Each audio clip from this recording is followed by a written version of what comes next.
Is the 1031 exchange dead?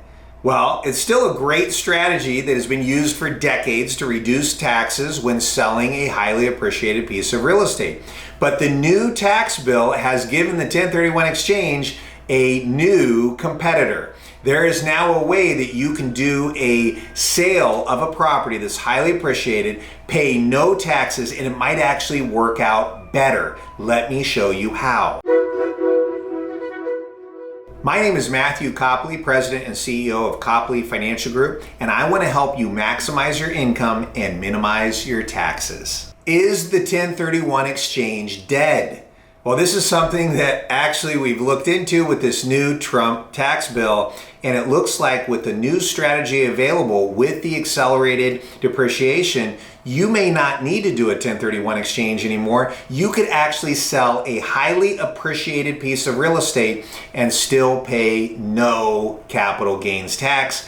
How do you do that? Well, first off, the 1031 exchange is not dead. It's still a very viable strategy. This is when someone has a piece of real estate, maybe they've had it for a while, it's gone up in value, they have a lot of capital gains, and if they sell that property, they're gonna have to pay a lot in taxes on those gains to the federal government, maybe to the state. Here in California, they don't even recognize capital gains, it's just state income tax.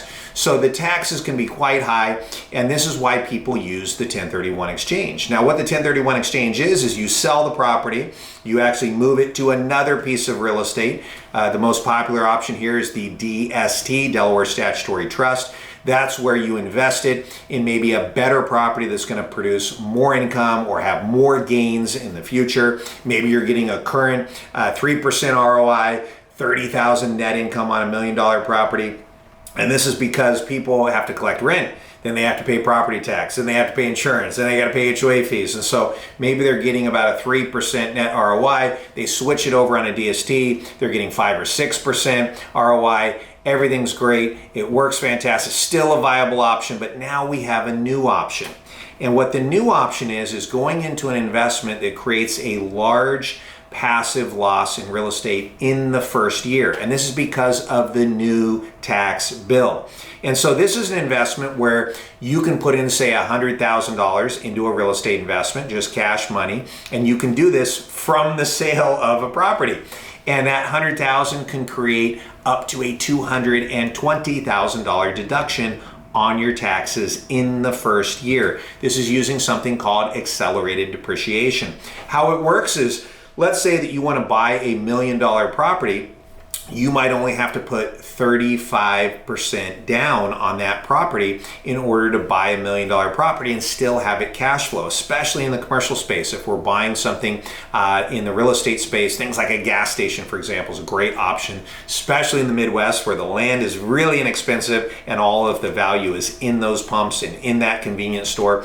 Great option. So you can literally control $1 million worth of real estate with just $350,000, and you have the potential with accelerated depreciation to get a deduction on that property that is quite a bit higher than what your initial investment is. In this case, we might be able to get a $800,000 or $700,000 deduction on that investment that you only put $350,000 in. So this is a really big deal. And so how this is used is in the event that someone does a 1031 exchange and maybe they've identified the properties. There's rules. You got to have 45 days to identify and put it in within 180. Well, let's say that someone messes it up. It's a situation where they do a 1031 exchange and they violate the 45-day rule. Maybe they don't invest in the ones they identified. This is what in the industry is called a busted 1031 exchange. Well, this type of a investment where you have this big passive loss is a great way to help someone who is in this situation with a busted 1031. However, there are people now, based on the current rules, that might just want to do this intentionally. And so think about this. Let's say you have a $500,000 cost basis on a property you purchased. Today it's worth $1 million. You got a $500,000 capital gain. Well, if you do a 1031 exchange, you just move the $1 million property, you sell it to another property, $1 million or more, possibly to get a better cost basis, more tax deduction. Great, works great. But essentially you're taking money from here to here, that's it. With this strategy, on that same situation, someone could sell the $1 million property, not do a 1031 exchange, just sell it, realize $500,000 in capital gains. Then you take $250,000 or maybe even a little less, put it into this investment with a big passive loss. That creates a $500,000 loss, right? So you just eliminated your entire capital gain. So you sell the $1 million, you put $250,000 into the investment that has a large tax offset.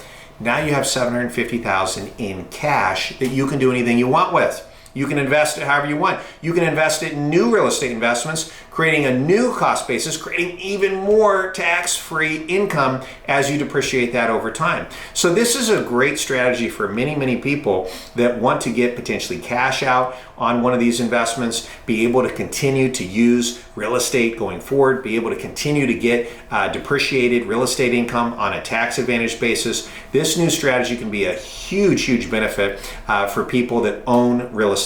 So if you're in this situation and you have a real estate investment, maybe a single family home, a condo, an apartment building, something that has large capital gains, this may be a strategy where you can sell that investment, not do a 1031 exchange. You actually have the ability to just do a tax offset. Creates a lot more cash, ability to be more flexible, do other things with it. Maybe the money that you get in cash, you don't want to put it all in real estate. Maybe you want to put some of it in the stock market or do something different. So it's a great strategy. And so is the 1031 exchange dead? No, but there are some new options that you definitely want to consider.